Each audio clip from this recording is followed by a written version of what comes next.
আসসালামু আলাইকুম বন্ধুরা, সবাই কেমন আছেন?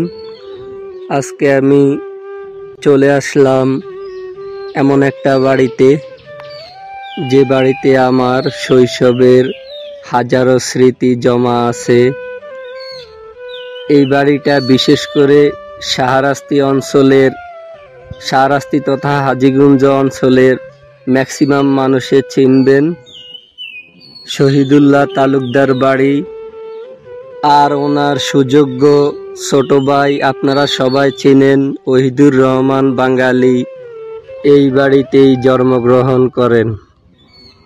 মূলত ওনারা তিন ভাই ছিলেন, শহীদুল্লাহ তালুকদার, হাবিবুল্লাহ তালুকদার আর ওহিদুর রহমান বাঙালি, যাকে আপনারা সবাই চিনেন। তিনি দুইবার উপজেলার চেয়ারম্যান নির্বাচনে প্রতিদ্বন্দ্বিতা করেন। আসলে কালের পরিবর্তনে আজ ওনারা তিন ভাই মৃত। আসলে সবাইকেই নির্দিষ্ট টাইমে এই পৃথিবী ছেড়ে চলে যেতে হবে, তার বাইরে আমরাও নই আর ওনারাও নয়। মূলত ওনাদের বংশধররা এই বাড়িতে তেমন একটা থাকেন না, সবাই ঢাকা চট্টগ্রামে নিজ নিজ কর্মে সবাই সেটেল। বর্তমানে শহীদুল্লাহ তালুকদারের দুইজন ছোট ছেলে এই বাড়িতে থাকে। মূলত শহীদুল্লাহ তালুকদারের 4 পুত্র, বড় দুজন চট্টগ্রামে থাকে, ওনাদের নিজস্ব বাড়ি আছে, আর ছোট দুজন এই বাড়িতেই বসবাস করে। আর আপনারা দেখতে পাচ্ছেন একটা ছোট ফুটফুটে শিশু নিজ আনন্দে ঘুরতেছে আর খেলতেছে। আসলে এই বয়সটাই আনন্দের, এই বয়সটাই সুন্দর, এই বয়সটাই উদ্যমের। কোনো জীবন নিয়ে কোনো ভাবনা নেই, পাখির মতো উড়া আর ঘুরাই ওদের কাজ। আপনারা এখন যে ঘরটা দেখতেছেন, এই ঘরটাই হলো ওহিদুর রহমান বাঙালির নিজস্ব ঘর।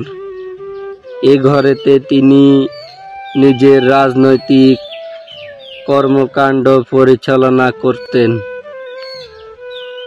মূলত এ বাড়িতে ঘর 2টি, আর পুরো বাড়িটা গাছপালায় পরিপূর্ণ।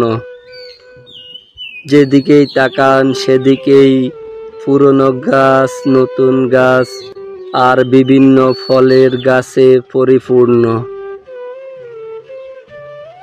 আর আপনারা ওনাদের ঘরগুলা দেখতেছেন, মূলত ওনারা খুব সিম্পল জীবনযাপন করতেন, তেমন কোনো বিলাসিতা তাদের কখনোই ছুঁতে পারে নাই।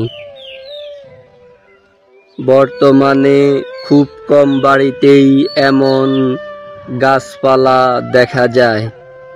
আর এ বাড়িতে যদি আপনারা ঢুকেন বুঝতে পারবেন এই বাড়ির মজাটাই অন্যরকম। চারিদিকে গাছপালা আর সবুজের সমারোহ, যেন প্রকৃতি তার নিজস্ব রূপে অক্সিজেন বিলাইতেছে।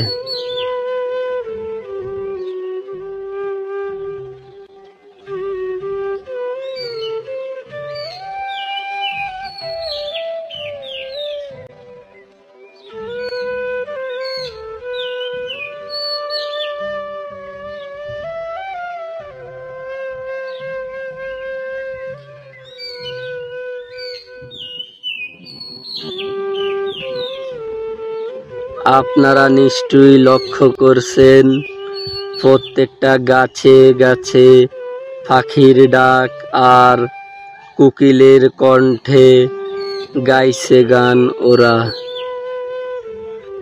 মূলত গ্রাম বাংলার বাড়িগুলা আগে যেমন ছিল এই বাড়িটা তেমনি রূপ এখনো আছে। বর্তমানে সচরাচর খুব অল্প সংখ্যক বাড়ি গ্রাম অঞ্চলে এমন কোলাহল মুক্ত নীরব দেখা যায়। আসলেই এ যেন এক অন্যরকম অনুভূতি।